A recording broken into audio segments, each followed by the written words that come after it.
Just asking అని social మీడియాలో హల్చల్ చేస్తూ ఉన్న ప్రకాష్ రాజ్ గారికి యాంటీ సోషల్ ఎలిమెంట్గా మతాల మధ్యన కులాల మధ్యన చిచ్చు పెట్టే రావణ్కి ఏంటి సంబంధం? వీళ్ళిద్దరూ కూడా సోషల్ మీడియాలో అలాగే డిబేట్లలో ఒకరికొకరు సహకరించుకుని ముందుకెళ్ళే పరిస్థితులు ఎందుకు వెళ్తున్నారనే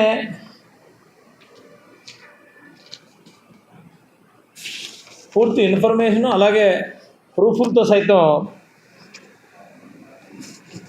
మా దగ్గర ఉన్నాయి.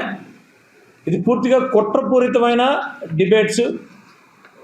ఈ ఆంధ్రప్రదేశ్ రాష్ట్రంలో కులాల మధ్యన మతాల మధ్యన చిచ్చు పెట్టడం కోసం వీళ్ళు ముందు పెట్టుకొని వెనకాతల ఆడిస్తున్న వారు ఎవరో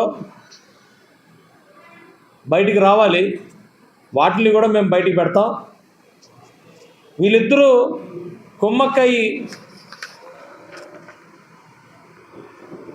ఈ డిబేట్లకి వీటికి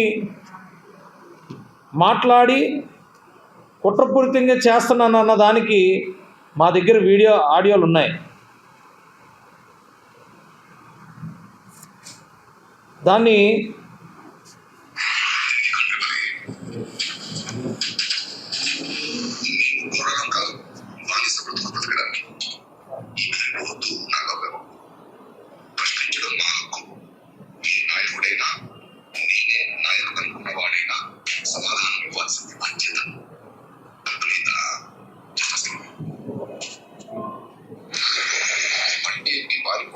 ఎందుకు అరెస్ట్ లేదు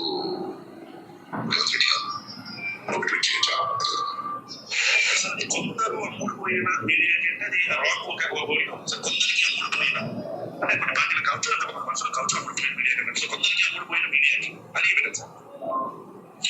ఇప్పుడు ప్రజలకి తెలుసుకో సమాజంలో తెలుసుకోవాలన్న ప్రజలకి నిజం తెలుసుకోవాలన్న మీడియా మిత్రుడికి మరియు కొందరికి అమ్ముడుపోయిన మీడియా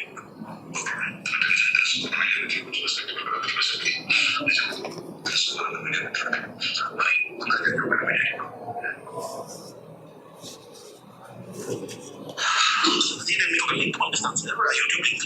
దాని మీద జస్ట్ క్లిక్ చేస్తే డైరెక్ట్ యూట్యూబ్ జాయిన్ అనే ఒక బటన్ చూపిస్తుంది. లైవ్ జాయిన్ అవుతుంది. అది క్లిక్ చేస్తే లైవ్ వచ్చేస్తారు సార్. సో 20 వస్తాయి. మనం 45 లైన్ దాకా మనం చేసి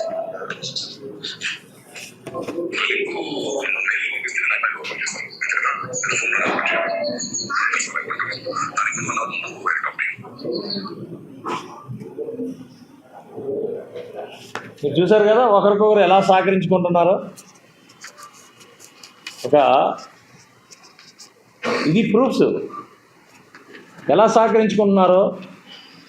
జస్ట్ ఆస్కింగ్ అని చెప్పి ప్రకాష్ రాజు పవన్ కళ్యాణ్ గారి మీద ఏది పడితే అది మాట్లాడుతూ ఉంటాడు. ఆయన ఈ రాష్ట్రంలో లా అండ్ ఆర్డర్ని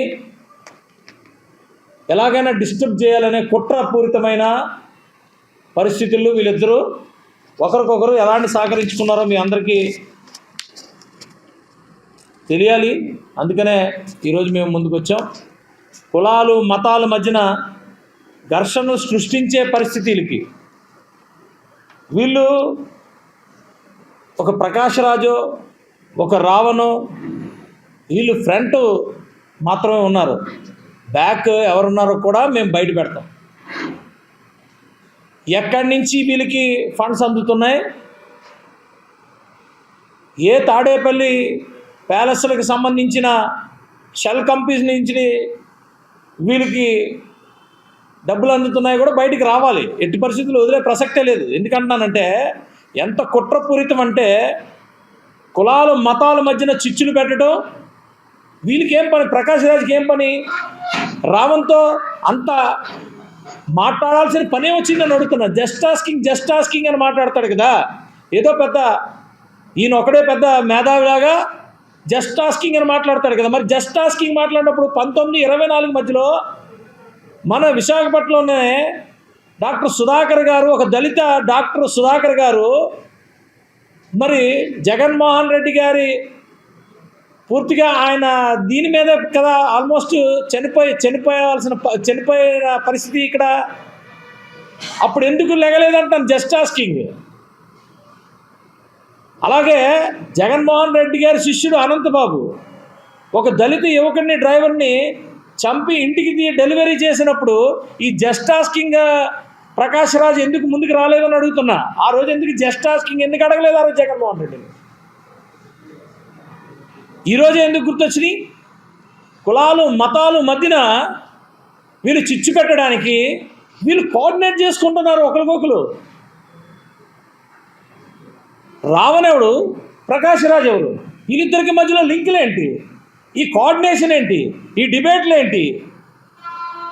ఎవరిని మీరు మోసం చేస్తున్నారు? ఎవరిని మీరు ఇది చేయాలనుకున్నారు? ఎవరు చెబితే మీరు ఇవన్నీ చేస్తున్నారు? అన్నీ కూడా బయట పెట్టే పరిస్థితి. ఎవరిని వదిలే ప్రసక్తి లేదు. 100% చట్టం తన పని తను చేసుకుంటూ వెళ్తుంది. ఎట్టి పరిస్థితుల్లో మేము పోలీస్ డిపార్ట్మెంట్ కూడా గట్టిగా మీరు గట్టిగా విచారించండి అని చెప్పి అడుగుతా ఉన్నాం. పవన్ కళ్యాణ్ గారు ఒక పక్కన ఇన్ని సంవత్సరాల నుంచి పాపం రోడ్లు లేక డోలీల మీద వెళ్తున్న ప్రాంతాలు అన్నిటికి ఈరోజు రోడ్లు వేస్తే జస్ట్ ఆస్కింగ్ ప్రకాష్ రాజ్కి కనపడలేదా? పంచాయతీ రాజ్లో ఈరోజు నేషనల్ అవార్డ్స్ వస్తున్నాయి. పంచాయతీల్లో మేము మా ఎమ్మెల్యే మా పరిధిలో ఉన్న పంచాయతీలన్నీ ఎంత బీభత్సంగా ట్రాన్స్ఫార్మ్ అవుతున్నాయి, ఎంత అద్భుతాలు సృష్టిస్తున్నాయి. అవార్డులు తీసుకుంటున్నాం, నేషనల్ అవార్డ్స్. ఒక్కొక్క పంచాయతీ చాలా క్లియర్గా ముందుకెళ్తున్నాం. Panchayati Raj department, RWS department, forest department ఎన్నో తీసుకొస్తే ఎంత డెవలప్మెంట్ చేస్తారు. దానికి జస్ట్ ఆస్కింగ్ ప్రకాష్ రాజ్కి కనపడట్లేదా? జస్ట్ ఆస్కింగ్ అని చెప్పి ఏది పడుతుంది మాట్లాడితే.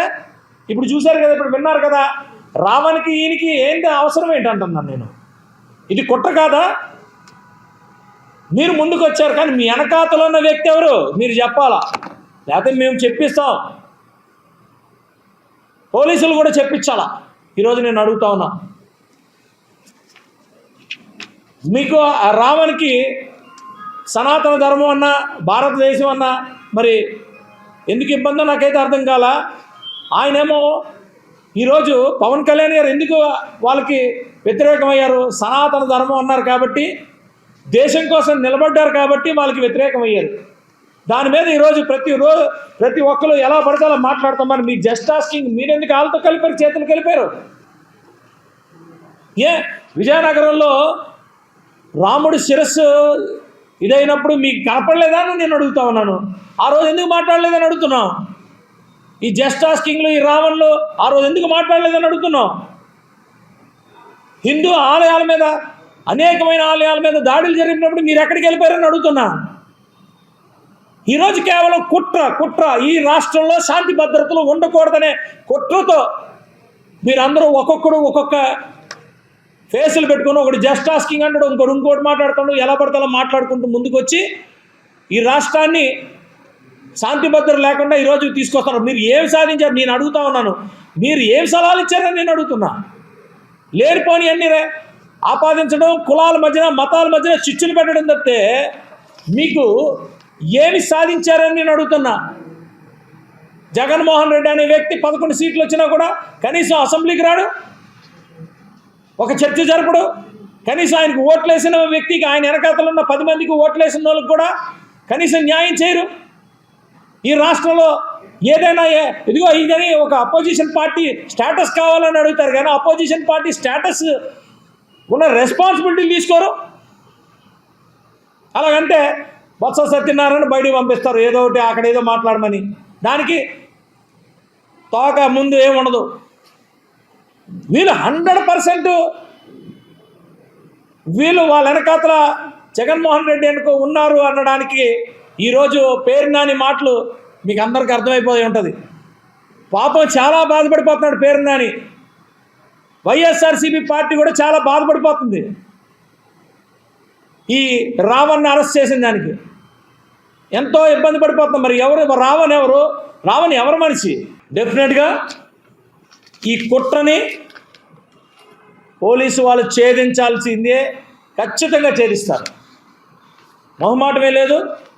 ఎవరు ఎన్ని కుట్రలు చేసినా ఏం చేసినా ఈ రాష్ట్రం కూటమి నాయకత్వంలో చంద్రబాబు నాయుడు గారు, పవన్ కళ్యాణ్ గారి నాయకత్వంలో శాంతి భద్రతలు ఎప్పుడు కూడా బ్రహ్మాండంగా ఉండే పరిస్థితి ఉంది. ఎవడైనా వచ్చి ఏదైనా శాంతి భద్రతలకు కానీ ఏదైనా విఘాతం కలిగిస్తే వదిలే ప్రసక్తి లేదు. ఇంకా ఎన్ని కుట్రలున్నా అన్నీ కూడా బయటపెట్టే పరిస్థితి ఉంది, తీసుకొస్తాం రాబోయే రోజుల్లో.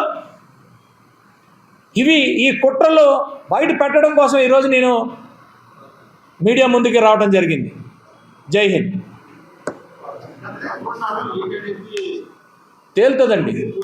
తేలుతుంది ఎవరున్నారో వీళ్ళిద్దరూ. ప్రకాష్ రాజు జస్ట్ ఆస్కింగ్ అంటాడు, ఇతను వచ్చి సనాతన ధర్మాలు లేవు అవి లేవని మతాల మధ్యన ఈ రావణ్ వచ్చి చిచ్చు పెడతామంటాడు. వీళ్ళిద్దరూ కోఆర్డినేట్ చేసుకునిందే కదా నేను మీకు ఆడియోలు మీకు చూపించింది. వీళ్ళిద్దరికి ఏం సంబంధం అండి? ఇంకంతే కదా. మరి వాళ్ళే కదా ఈ రాష్ట్రంలో శాంతి భద్రతల్ని ఇది చేసి విఘాతం కలిగించి దాని నుంచి అడ్వాంటేజ్ తీసుకోవాలనే కదా ఈరోజు పరిస్థితి అంతా.